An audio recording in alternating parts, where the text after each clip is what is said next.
Après avoir fait une première vidéo de présentation générale de l'esthétique, on va essayer maintenant de se concentrer sur les différents chapitres de l'ouvrage en faisant à peu près une vidéo par chapitre et en essayant de dégager un petit peu à chaque fois la structure du chapitre, ce qui nous dit quels sont les thèses de Lukács dedans, de manière à progresser dans la lecture de l'œuvre, qui est une lecture pas toujours aisée puisque Lukács a un côté peut-être un peu brouillon dans l'esthétique, en ce sens qu'il y a un certain nombre de répétitions, il y a beaucoup de thèses qui sont avancées dès le départ mais qui ne seront développées que par la suite, etc. Donc le but de ces vidéos est de se repérer un petit peu dans l'œuvre, de voir à peu près ce que dit Lukács dans chaque chapitre, pour évidemment que vous puissiez aussi poursuivre la lecture de manière un peu plus serrée. Donc la première vidéo qu'on va faire aujourd'hui sera consacrée à la préface de l'esthétique, le bref texte que Lukács met au début de son texte et dans lequel il explicite un petit peu ce que va être le projet général de l'esthétique. Alors ce projet général, qu'est-ce que c'est? Et ça me semble important puisque il faut être conscient de ce qu'on va trouver dans cet ouvrage pour pouvoir le lire sans être trop surpris. Parce qu'en réalité, je vais revenir sur le projet général, mais il me semble que Lukács, dans cet ouvrage, joue en réalité en permanence sur trois niveaux relativement différents, qui peuvent surprendre lorsqu'on s'attend à trouver tout simplement une théorie de l'art, comme le titre pourrait nous le laisser suggérer. Le premier niveau, c'est une forme d'anthropologie philosophique relativement générale, que Lukács considère comme étant marxiste dans ses principes, c'est-à-dire une théorie de ce qu'est l'humanité et de la manière dont son activité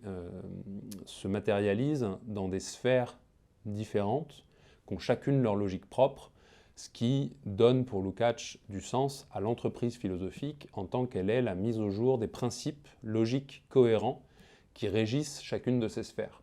étant la sphère du travail, la sphère de la religion, la sphère de la science et la sphère esthétique à proprement parler, qui est celle sur laquelle Lukács va concentrer évidemment son propos. Donc premier niveau, une anthropologie philosophique. Deuxième niveau, une théorie esthétique à proprement parler, mais qui est toujours ramenée à cette base anthropologique. Et enfin, troisième niveau de l'ouvrage, que l'on retrouve à certains passages qui font aussi une part de l'intérêt de l'ouvrage, c'est la dimension polémique du texte, puisque au fil de votre lecture, vous verrez sans doute que Lukács polémique ça et là contre un certain nombre de philosophes. Alors, dès le départ, on va le voir dans le premier chapitre, contre Heidegger par exemple, autour de thèmes qu'il est amené à brasser dans le cadre de son propos et sur lequel eh bien, il est en désaccord avec certains grands auteurs de la tradition. Donc voilà pour les trois niveaux qui me semblent être ceux de l'œuvre. Le projet général de Lukács, encore une fois, tel qu'il est esquissé dans cette préface, consiste à expliciter, à la manière de ce que Lukács considère être le matérialisme dialectique, les grandes catégories qui structurent la pratique humaine, ces grandes catégories, encore une fois, étant associées à un certain nombre de logiques, de cohérence, de rationalité que Lukács va s'attacher à décrire et dont il va s'attacher à pointer la logique. Alors, à ce niveau-là, il y a un premier problème auquel Lukács va se confronter, c'est la question de savoir dans quelle mesure est-ce qu'il faut raisonner de manière purement logique ou dans quelle mesure est-ce qu'il faut raisonner de manière historique, puisque c'est le problème du matérialisme dialectique dans son rapport au matérialisme historique, la place de l'histoire dans la question de ces systèmes catégoriels que sont les grandes sphères de la pratique humaine n'est pas évidente, et Lukács joue en permanence sur une espèce de double propos. Dans cet ouvrage, on voit à l'œuvre un certain nombre d'évolutions historiques. Lukács va par exemple beaucoup s'intéresser à la manière dont ces sphères ne sont pas données d'emblée. On verra qu'il fait de ce caractère donné d'emblée une des tares de l'idéalisme, qui considère que, de toute éternité, dans le cerveau humain ou dans l'essence humaine, vous avez un certain nombre de facultés qui s'expriment dans ces sphères. Lukács considère qu'il faut s'intéresser au processus d'autonomisation de ces sphères. Mais pour autant, Lukács n'est pas un pur historiciste, au sens où il considère que la genèse historique de ces sphères n'est pas pour autant la négation du fait qu'elles sont liées à des principes logiques spécifiques et différents, distincts les uns des autres. Et c'est pourquoi il considère qu'il reprend en réalité une méthode qui était celle de Marx, explicitée dans l'introduction de 1857, que l'on résume souvent à travers cette phrase l'anatomie de l'homme explique celle du singe, c'est-à-dire qu'il faut aller chercher dans les résultats achevés la manière dont on peut lire les formes embryonnaires des réalités en question. Donc il y a ce va-et-vient entre, disons, histoire et structure, c'est-à-dire qu'à partir des formes pures de ces différentes sphères, Lukács va s'intéresser à leur processus d'autonomisation qu'il est possible de reconnaître à partir du moment où on a considéré que, eh bien, encore une fois, ces sphères obéissaient à un certain nombre de principes. Donc voilà, une forme de matérialisme dialectique qui s'attache à ces différentes sphères, à leur spécificité et à la manière dont elles s'autonomisent. Alors dans un deuxième temps de sa préface, Lukács va confronter son projet à ce qu'il considérait ses deux grands prédécesseurs, Kant d'un côté et Hegel, qui est la figure massive, figure tutélaire de l'esthétique, d'autre part. Lukács va considérer, un peu à la manière dont il considérait Kant dans l'Histoire et conscience de classe et dans un certain nombre de ses travaux, que Kant, de ce point de vue-là, est le meilleur théoricien d'une forme d'idéalisme statique, puisque la force de Kant, c'est d'avoir réservé un traitement spécifique à la sphère esthétique, mais d'avoir réduit cette sphère esthétique, nous dit Lukács, à un problème gnoséologique, c'est-à-dire au jugement de qu'est-ce qu'une œuvre d'art belle, qu'est-ce que le beau, ou également qu'est-ce que le sublime, mais en tout cas à n'avoir considéré l'art qu'à travers la manière dont il était perçu par le sujet connaissant et dont il formait une sphère de jugement différente de celle de la science et de celle de la morale, puisque on retrouve chez Kant finalement la tripartition entre les trois grandes valeurs cardinales de l'humain, le vrai, le bien et le beau, et Lukács nous dit que Kant est le grand théoricien quasiment structuraliste de ces trois sphères, lorsqu'elles sont considérées non pas comme des pratiques, mais comme de simples jugements logiques dont il faudrait s'attacher à décrire la spécificité. Donc, premièrement, distinction d'avec Kant, Lukács va nous dire, en réalité, le principe du matérialisme, qu'il soit historique ou dialectique, c'est de considérer que ces sphères, en réalité, premièrement, sont non pas avant tout des sphères gnoséologiques, mais sont des sphères pratiques. C'est-à-dire l'art, c'est avant tout la production d'œuvres d'art, avant le jugement qu'on porte sur elles. Et deuxièmement, ces sphères ne sont pas données une fois pour toutes dans l'âme humaine, mais se constituent et s'autonomisent au cours d'un processus historique. Ce processus historique, nous dit Lukács, il a été, en un certain sens, décrit par Hegel dans son esthétique. Le problème étant, pour Lukács, qu'on retrouve chez Hegel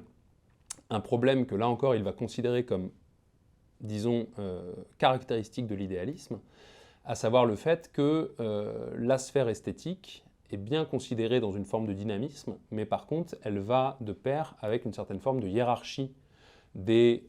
pratiques, ou en tout cas des modalités d'expression de l'esprit pour Hegel, puisque la sphère esthétique est celle qui vient en deçà de la religion, c'est ce qui définit la thèse de Hegel sur la mort de l'art, à savoir le fait que la sphère esthétique, ses pratiques, le monde qu'elle dessine, est en réalité une des étapes de l'esprit dans la prise de conscience de soi, mais une simple étape qui doit être dépassée, et notamment ce dont témoigne pour Hegel, une forme de mort de l'art, c'est-à-dire le fait que, en réalité, pour tout un tas de raisons historiques décrites par Hegel, l'art est quelque chose qui, pour nous autres modernes, appartient désormais au passé. Donc Lukács va, contre Hegel, considérer qu'en réalité, l'histoire se poursuit et que, par ailleurs, il n'y a pas de hiérarchie des différentes sphères pratiques, sphères de la pratique humaine, et que ce qu'il s'agit de faire dans une vraie théorie esthétique, c'est rendre à la sphère esthétique sa place non hiérarchisée au sein des différentes pratiques humaines, en considérant comme Hegel que l'art obéit à certaines modalités spécifiques d'expression de la conscience humaine, mais sans, encore une fois, hiérarchiser cette modalité. Et ce que fait Lukács après avoir confronté son travail comme cela à Kant et à Hegel, c'est qu'il va essayer d'inscrire son projet dans le cadre de ce qu'il considère être le marxisme. C'est quelque chose sur lequel Lukács insiste depuis le milieu des années 20 et le début des années 30. Lukács considère que, alors pour des raisons qui sont en partie liées au contexte historique, mais pour des raisons qui sont aussi des raisons intrinsèquement philosophiques, un des enjeux importants pour le marxisme, c'est la question de l'esthétique. c'est la question de l'esthétique, parce que cela fait partie des domaines pour Lukács sur lesquels la plupart des théoriciens marxistes sont allés chercher en dehors de Marx des moyens de comprendre les œuvres d'art, alors même, nous dit Lukács, qu'il aurait fallu en réalité élaborer une vraie esthétique marxiste. On trouve ça dans la critique qu'il fait de Plekhanov, dans la critique qu'il fait de ceux qu'on considère comme les premiers théoriciens esthétiques du marxisme, où Lukács dit le problème, c'est qu'en réalité, ils sont marxistes par ailleurs, mais leur esthétique, elle, n'est pas du tout marxiste. Et donc, pour Lukács, il y a une nécessité de lire l'esthétique en marxiste, c'est-à-dire l'esthétique comme, encore une fois, une pratique humaine spécifique, liée à des contextes sociaux d'apparition, mais dans lesquels, encore une fois, on trouve une certaine forme d'expression de l'activité de l'humanité, qui est liée à des questions de classe, qui est liée à tout un tas, évidemment, de questions qui la rattachent au monde social, à l'économie politique, et aux distinctions de classe, mais qui, plus généralement, appartient, encore une fois, au domaine de la pratique humaine. Donc ça, ce sera répété à plusieurs reprises. Là, ce que fait Lukács, c'est simplement proclamer son ancrage marxiste. On le retrouvera lorsqu'il sera question de Pavlov, de tout un tas de ce que Lukács considère être une vraie approche marxiste de l'humain. Mais en tout cas, d'emblée, il y a cette prétention à produire, encore une fois, une théorie esthétique qui non seulement soit compatible avec ce qu'est par ailleurs la théorie marxiste, mais qui soit l'application d'une certaine forme de marxisme à la sphère esthétique, sans la réduire à une forme de superstructure, ce qui, pour Lukács, serait une forme de négation de ce qui fait la valeur de la sphère esthétique,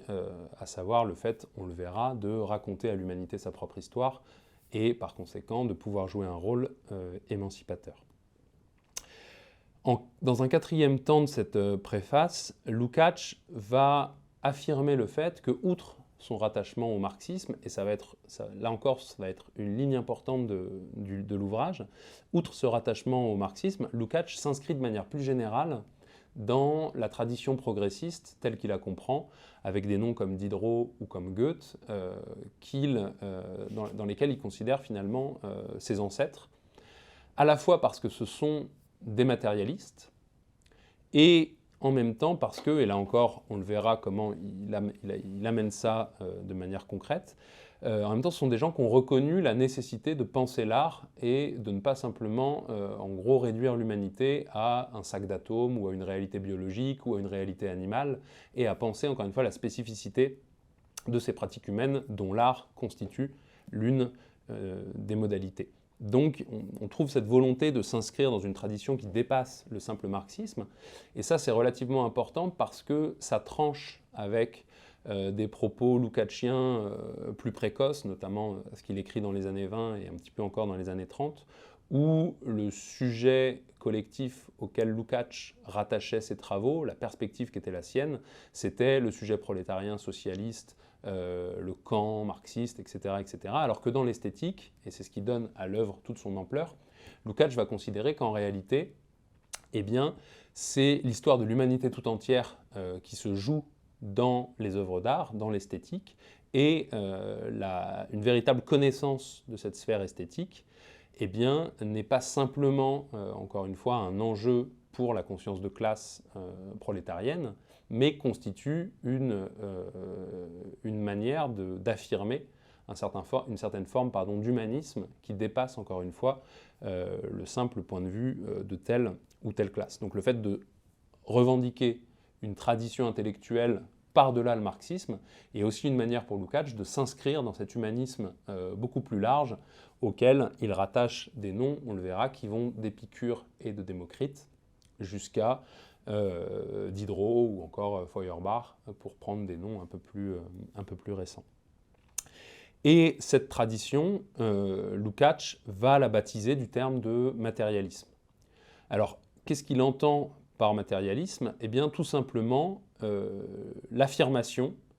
de l'extériorité du monde vis-à-vis de la conscience,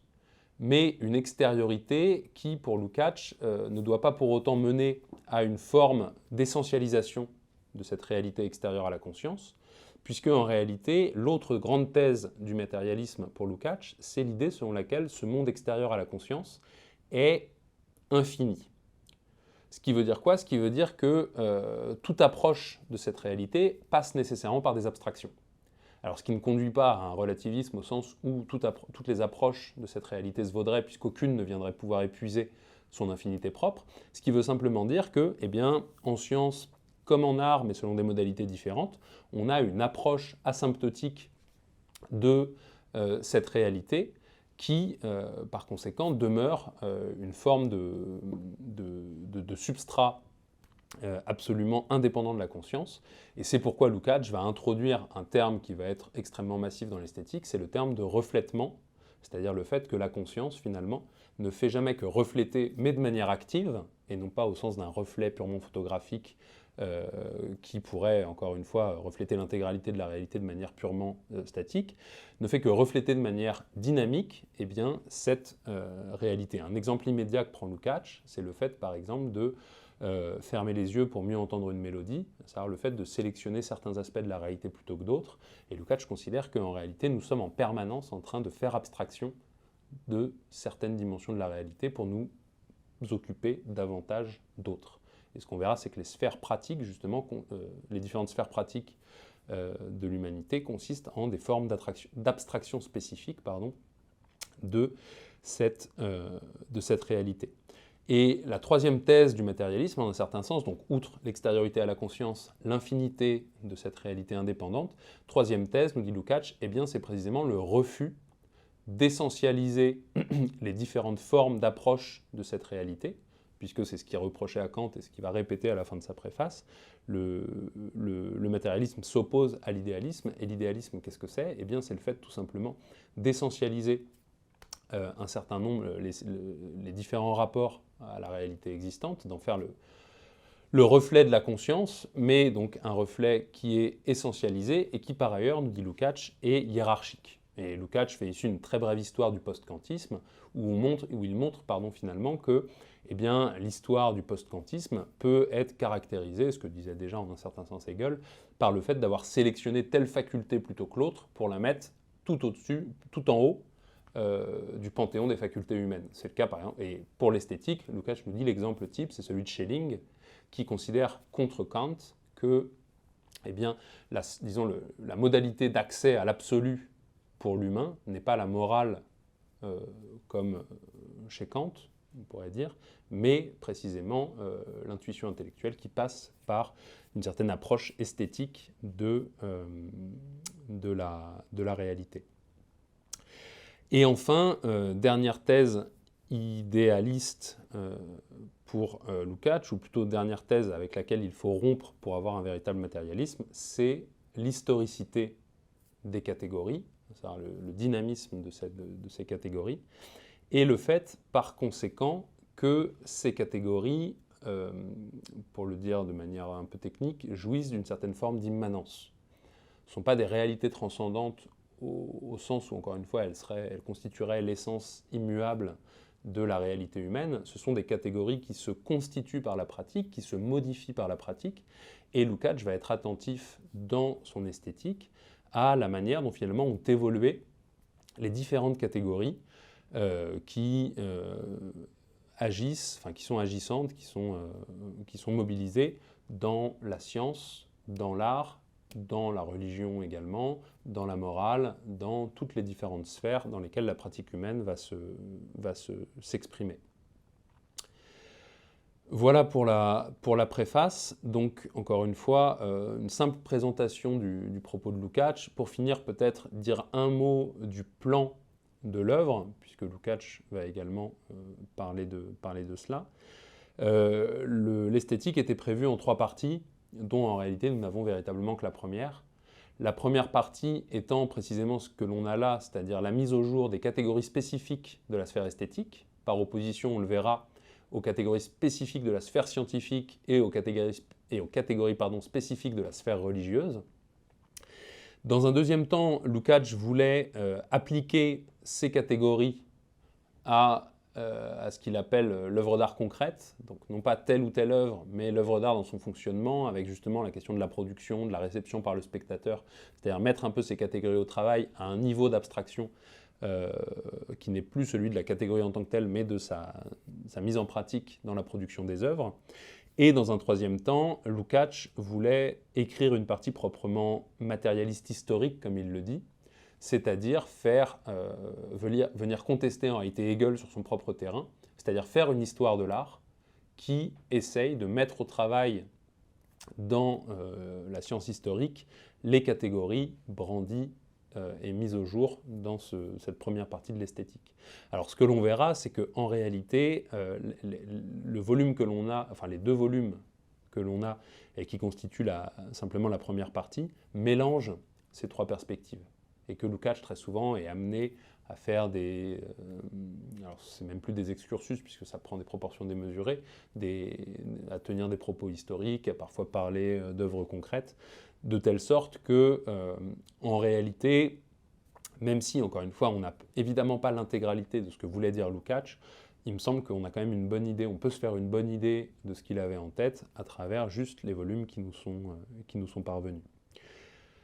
Donc voilà pour cette préface. La prochaine fois, on parlera du premier chapitre qui constitue le fondement anthropologique, encore une fois, du travail de Lukács, la sphère première d'activité humaine que Lukács va appeler la sphère quotidienne et sur la base de laquelle il va essayer de penser la différenciation des sphères d'activité spécifiques et spécialisées que sont, encore une fois, la religion, l'art et la science, qui sont les trois sphères principales dont s'occupe Lukács au cours de l'esthétique, et donc au cours de cet ouvrage, puisqu'on retrouve un petit peu, il y a parfois des questions de morale, et il est un tout petit peu question d'institutions humaines, c'est-à-dire de pratiques sociales, mais la comparaison qui va permettre de saisir la spécificité de la sphère esthétique est principalement une comparaison avec la sphère religieuse et avec la sphère scientifique.